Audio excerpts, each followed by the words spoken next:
Hi, everyone. And in this concluding lecture, we're going to come back full circle to our discussion of patriarchy in general. You lived through a major event in the history of women during this class. So major, I gave a talk about it, not on our campus, but on a campus I used to teach at in Spain for the Women's Club on the legacy of Ruth Bader Ginsburg. Even her death has ramifications for the subject we studied in this class. Remember this image that began this class? Again, this was done by that same women's group in Spain, where I said I like this kind of diorama because it sets up the kind of theoretical basis of this class, looking at patriarchy as a system of structures that interact with each other. When you think of patriarchy as in the agent, so it's this, whether it's this kind of freaky, I don't know what this monster, or when you think of this freaky monster as the agent that is patriarchy, you get the idea of this class. And I just love how these little women here, not little, but little women dolls have these semi-automatic weapons to take out this. Yeah, look at them go, boom. Okay, the monster of gender inequality. Very good.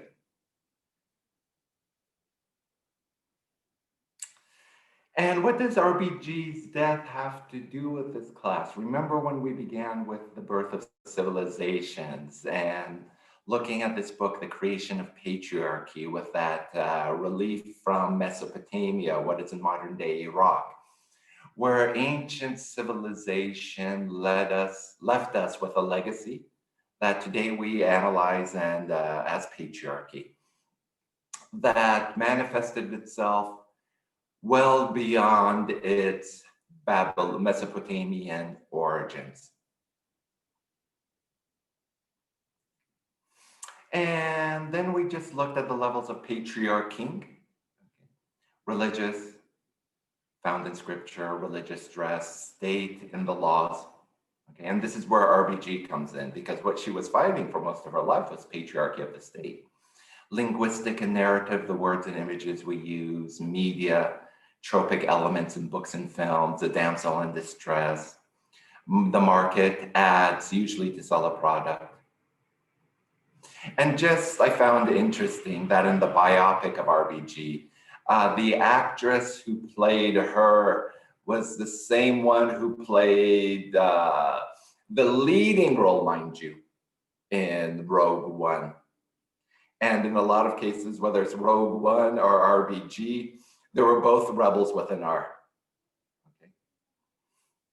And it's good that this actress played her in both roles. The one, the rebel, and the other one, a rebel in the Supreme Court.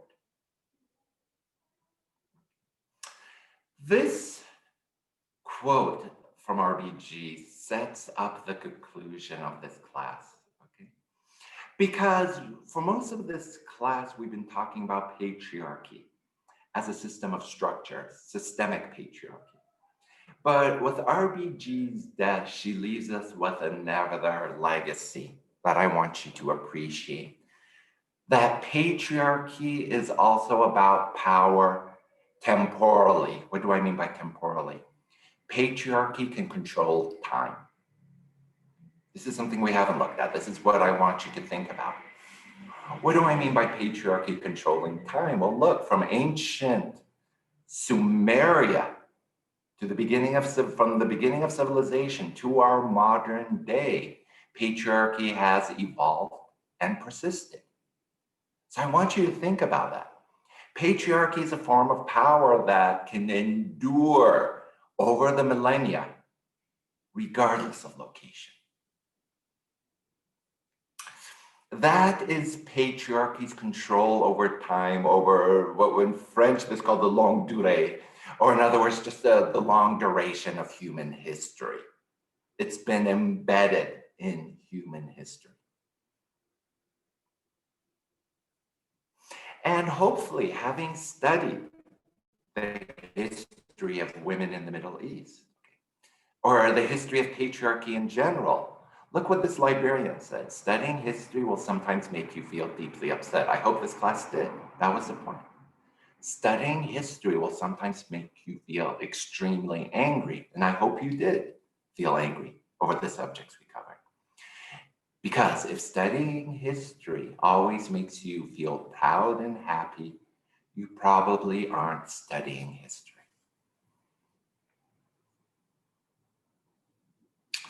And even this dystopian novel that gave us this uniform, even that dystopian novel, which was supposed to be projected in the future, was based on history.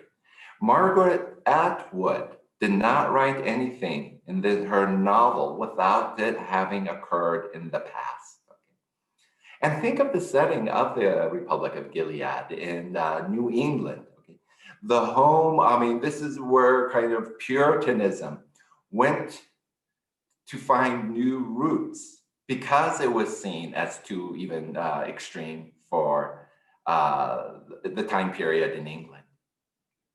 And you see here, this uniform that symbolizes patriarchy becomes a way of also resisting it, whether it's in Buenos Aires, protesting abortion restrictions, all the way to Poland. And this is what Atwood said about it, that the 17th century Puritan New England was a theocracy. And we've studied theocracies in this class.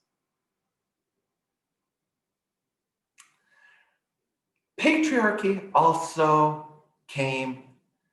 manifested itself during this pandemic, whether it was the rise of femicide in countries that were undergoing lockdown, to sometimes subtle manifestations. There's been a lot of analysis of whether countries that had female leadership did better under the pandemic. And if you take the case of New Zealand, female leadership there really did help mitigate the pandemic. Now, detractors would look at other variables such as New Zealand's geographic isolation, so on and so forth. But simply that analysis is an attempt to do what this class is teaching you, see what systems in which patriarchy, see which systems in which patriarchy manifests itself, embeds itself, and then what are the consequences. In this case, the term of not only rises of COVID-19 infection rates, but I also want you to look at this image, because here something is revealed about these Italian nurses. Most of the frontline workers, in this case, happen to be women. And I want you to think of the gender makeup of nurses, because in kind of popular culture, we celebrate soldiers who are predominantly men who historically were on the front line of battles. How many epic films have you seen about nurses? Is there Saving Nurse Ryan, for example? Just something to think about. These are all pictures taken from Italy.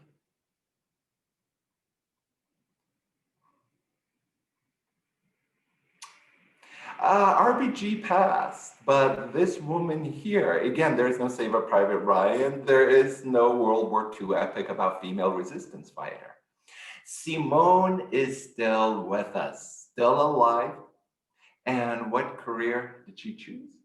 She became a nurse. And I just love how the outfit looks so, French.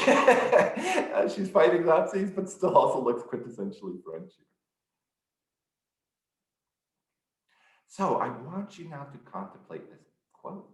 And when I say patriarchy was a form of power that endured temporally, now I want you to think about your own individual lives. Because patriarchy also ruled your life. Now remember, I said it's hard teaching this class as a man. And I'm always cognizant that when teaching about patriarchy as a man, I teach it theoretically. For most of you in this class, you lived it in reality. Try to think back. When was it the first time when you realized that because you are a girl, there are going to be certain things that are going to be denied to you? That was patriarchy exerting its power in your childhood. And this is now our final conclusion. This whole class, I've been trying to teach you, use patriarchy as a verb, not as this kind of abstract noun. Think who is doing the patriarchy to you. The fact of it isn't a verb, maybe itself is a form of patriarchy. And I want you to think about this. And this is what I mean about patriarchy ruling your life. Since your childhood, it's going to rule your present and it's going to rule your future, to the women in my class. There is no final exam. This is your final exam. Okay. We had enough exams in this class. So I am giving you all an A on the final exam. If you just do this following exercise in an email, send me 1 or 2 sentences. Okay. That's it. I'm never going to share these sentences. But I want to see your transformation with this sentence. Try to answer 1, 2, and 3, or maybe all of them.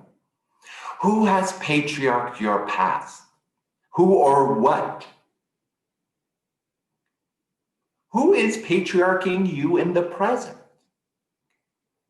Who, what do you anticipating patriarching you in the future? If you could answer 1 through 3, that is part of my argument that I'm saying patriarchy controls. It's not just a system of structures, it's something that also controls time. For men, I want you to be honest in this class and answer, who have you patriarched in your past? Who or what is who did you patriarch in the present? Do you anticipating patriarching any in the future? I'll start us off. I have used unfortunate examples of linguistic patriarchy, and for a lot of the guys, just think of the jokes you heard as a child. Okay? When I'm saying patriarchy, you might have not spread those jokes. You might have been exposed to it. Okay, but also be honest. Did you patriarch? In class, for example, before every class at Cal State, I used to complain about being late as a result of soccer moms. You see, that's a form of patriarchy there. Why are there no soccer dads? What is it in society that means women are responsible for taking their children to soccer practice? I used to even joke, I wish my little Fiat had cannons to blow them off the road. But never did I think that was a form of patriarchy. The use of the term soccer mom. Never thinking, yeah, again, why is there no term soccer dad?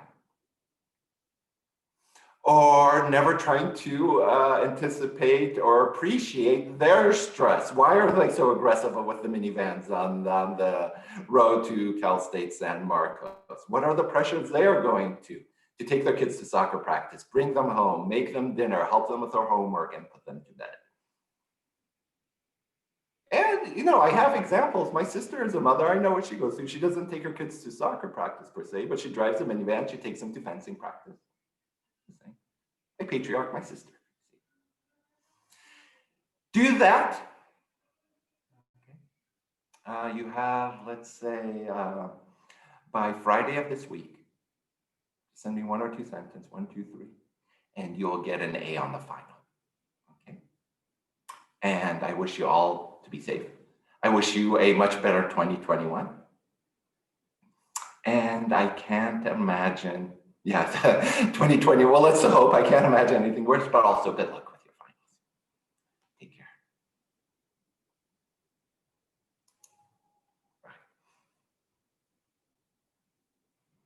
Oh, I'll just give you another example of patriarchy. So I've worn my Middle Eastern dress throughout this entire course, but in the summer I have a favorite outfit, which is shorts and something here with the shoulders exposed. It's called a blank beater. And yeah, I use that term without even thinking of the repercussions. Oh, it's too hot. I need to put on my blank beater. Even my sisters used to scream at me about using that phrase. But anyway, what a funny way to end this note from the Sumerian civilization to that unfortunate use of the terms. But good luck, everyone. Take care. Stay safe.